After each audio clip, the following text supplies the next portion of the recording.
जो अटैक हुआ था, टेरर अटैक हुआ था, तो उसके बाद सुनने में आया कि उन्होंने कहा जी जो बायलैटरल टॉक्स हैं बिलावल भुट्टो जरदारी की और जयशंकर की। इंडिया में ये बात कही जा रही है कि वहां पर जब चाइना के डिफेंस मिनिस्टर आएंगे एससीओ कॉन्फ्रेंस में, तो उससे पहले पाकिस्तान की जो मिलिट्री लीडरशिप है उनसे बात उनकी हो चुकी होगी और शायद उन्हीं के थ्रू रशिया से भी। और इंडिया ने उन्होंने कहा जी कि वो सीधा सीधा पाकिस्तान के वो के ऊपर एक जारी बात है तबका डालता है। फिर ये कि जैश ए मोहम्मद कोई एफिलेट ग्रुप था, पीपल्स एंटी फैसिस्ट फ्रंट उसका नाम, आई थिंक वो कहते हैं जी उन्होंने ये किया है। मतलब अगर फर्ज करें कि आपकी जंग छिड़ी हुई है इंडिया के साथ और डीजीआई स्पीयर एक प्रेस कॉन्फ्रेंस कर रहा है और वहां पर दिल्ली में भी प्रेस कॉन्फ्रेंस हो रही है, तो उसमें क्या होगी? हम बरादराना ताल्लुक जाते हैं, वो ऐसी होगी कि हम जबरदस्त करते हैं, वो उधर से वो चीख रहे होंगे। अब या तो ये ग्रुप्स जो उनको माजी में पाकिस्तान कंट्रोल करता रहा है, ये पाकिस्तान के कंट्रोल में बिल्कुल नहीं है, और जब इनको पता चलता है कि इस तरह की डेवलपमेंट्स होने लगती हैं तो ये पाकिस्तान और भारत के दरमियान मामला खराब कर देते हैं। तालिबान तो झूठे हैं, टीटीपी तो झूठे दहशतगर्द हैं। पाकिस्तान के डीजीआईएसपीआर ने एक स्टेटमेंट दी कि हम जो है बैटल को दुश्मन की टेरिटरी में लेके जा सकते हैं, क्योंकि कश्मीर ना कभी भारत का अटूट अंग रहा है और ना ही कभी बनेगा। अब भारत ने मुहिम शुरू की तो भरपूर जवाब देंगे और पाक फौज पूरी सलाहियत रखती है। हमें कम से कम 15 से 20 सालों के लिए कश्मीर को भूलना पड़ेगा। टीटीपी की बात ही नहीं हो रही, टीटीपी की बात ही नहीं हो रही, दाइश की बात हो रही है। दाइश किसने बनाई थी? कि जी जो कश्मीर के बारे में उन्होंने कहा कि कश्मीर ना तो भारत का अटूट अंग है, ना होगा, ना हो सकता है। मतलब ये कि उन्होंने जो है वो कमाल ही कर दिया। उन्होंने यही कहा कि जी कश्मीर जो है ना तो वो भारत का अटूट अंग है, ना होगा, ना हो सकता है। इसके अलावा भी उन्होंने और भी कई बातें की, जिसमें उनका ये भी कहना था there is no go area in Pakistan. नमस्कार दोस्तों, जय हिंद। नाउ हिंदुस्तान स्पीक्स चैनल में आपका स्वागत है। आज हम आपको बताने वाले हैं कि भारत में जम्मू कश्मीर में जो पूंछ अटैक हुआ था, इसका जिम्मेदार पाकिस्तान है। पाकिस्तान के आतंकवादी आके भारत के जम्मू कश्मीर में घुस के ये अटैक किए थे, लेकिन इसका खौफ पाकिस्तान में दिखने लगा है और पाकिस्तान के डीजीआईएसपीआर ने प्रेस कॉन्फ्रेंस रख के बयान दिए हैं कि पाकिस्तान के ऊपर भारत हमला करता है तो पाकिस्तान के आर्मी भारत में बॉर्डर के ऊपर जाके हमला करेंगे। पाकिस्तान के फॉरेन मिनिस्टर बिलावल भुट्टो मई में एशियो समिट के लिए इंडिया आने वाले थे, लेकिन जो पूंछ अटैक हुआ है इस एशियो मीटिंग को कैंसिल कर दिया गया है और इसको देख के पाक मीडिया बौखला गया है। और इसके ऊपर आपका क्या राय है कमेंट सेक्शन में ज़रूर बताएं और इस वीडियो को ज़रूर वॉच करें। चलो चलते हैं वीडियो पे। हम तो पैदल वहां चले होंगे, टैंक शेंक ले जाने की, वहां टैंक कहाँ लेके जाएंगे सर? वैसे ही बैग्स में लेके ना वो बम शम लेके चले जाएंगे, वहां पे ऐसे फेंक देंगे। और हमारे लोग तो बड़े काबिल हैं सर, वैसे ही आते जाते रहते हैं कश्मीर में, ऐसी क्या बात है? और आपने कह दिया कि जी कश्मीर जो है वो भारत का अटूट अंग ना है, ना था, ना होगा। मतलब ये था थई पता नहीं क्या क्या कहा आपने। लेकिन सर अब ये जो पूंछ कश्मीर में अटैक हुआ है, कहा जा रहा है कि ये जो पाकिस्तान की दहशतगर्दी तंजीमें हैं उसमें ये मुलविस हैं और वो कह रहे हैं कि इसका बदला हम ज़रूर लेंगे। और हम जो है जो सोशल मीडिया पे चीज़ें आ रही है कि हम क्या करेंगे, इस्लामाबाद पे सर्जिकल स्ट्राइक करने वाले हैं। इस मामले में आप क्या राय रखते हैं कि कश्मीर में जो भी आतंकी हमला होता है, अनफॉर्चुनेटली उसमें जो लोग होती हैं, उसमें जो तंजीमें होती हैं, उनका ताल्लुक पाकिस्तान से ही क्यों निकलता है? देखिए, हमला तो हुआ है राजौरी में और ये 5वां हमला था, तो इसका बदला तो लिया जाएगा इसका बदला लिया जाएगा, लेकिन मुनासिब वक्त पे लिया जाएगा।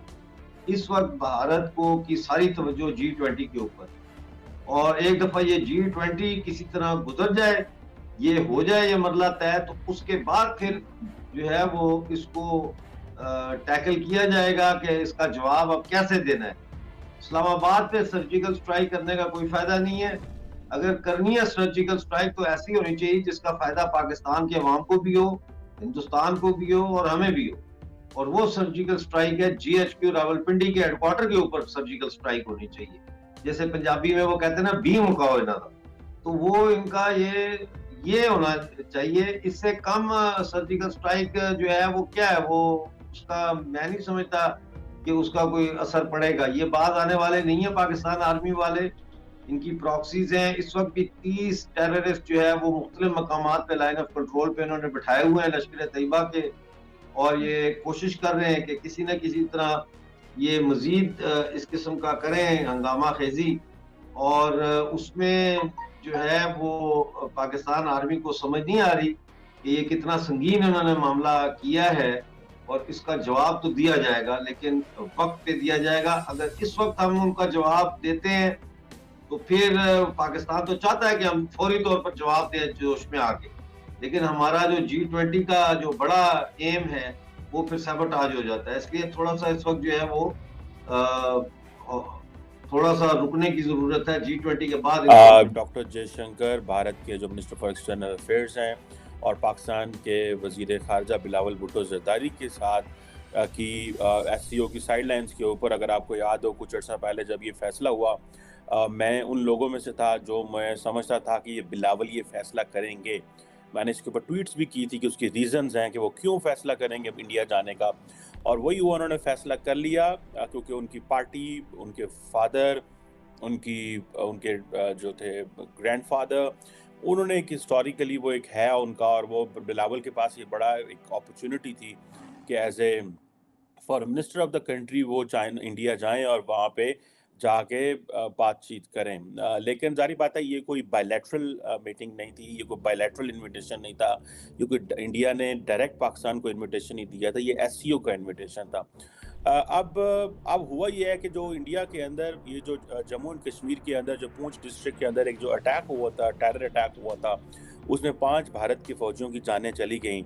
तो उसके बाद सुनने में आया कि उन्होंने कहा जी जो बायलैटरल टॉक्स हैं बिलावल भुट्टो जरदारी की और जयशंकर की, ये एक ब्रीफ टॉक जो थी वो प्लान हो रही थी, और दोनों ममालिक जो थे वो प्लान कर रहे थे कि ब्रीफ टॉक हो, ठीक है जी, ताकि हम थोड़ी बर्फ़ पिघलाएं, चीज़ें थोड़ी आगे की तरफ चलें। और ये एक बड़ा अच्छा इनिशिएटिव था पाकिस्तान और भारत का। आपको याद मैं बताता चलूँ कि बड़े कम मल्टीलैटरल फोरम्स हैं जहाँ पे पाकिस्तान और भारत जो है वो आपस में बातचीत करते हैं।